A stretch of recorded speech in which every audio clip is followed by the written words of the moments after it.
Welcome to our channel. Today we how to update your Apple ID privacy settings on iPhone step by step clearly. Unlock your iPhone and locate the Settings app. Tap on the Settings icon to open it. Scroll down and tap on your name at the top of the Settings menu. In the Apple ID menu, select Password and Security. Here, you will see options related to your account security. To update your privacy settings, look for Apps using Apple ID. This will show you a list of apps and services linked to your Apple ID. Review the list carefully and tap on any app you want to manage. Follow the prompts to adjust settings for that specific app.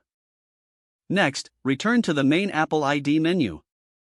Tap on iCloud to manage other privacy-related settings.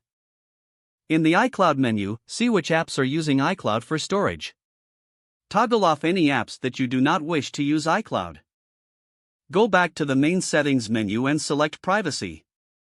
Here, you can review and adjust privacy settings for location services, contacts, and more.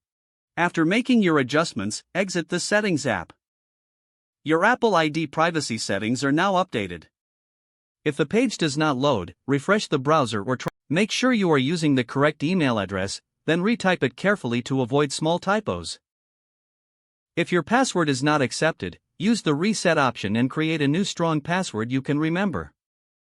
Check your spam folder for verification or security emails, then complete any requested confirmation steps.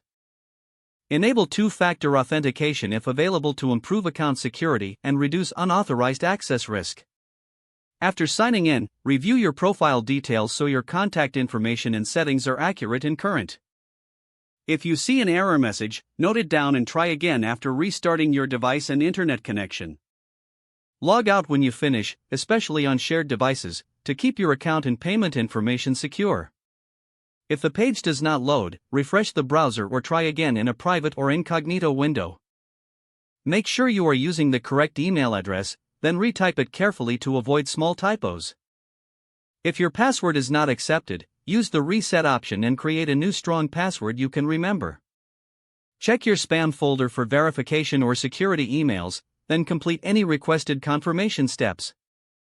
Enable two-factor authentication if available to improve account security and reduce unauthorized access risk.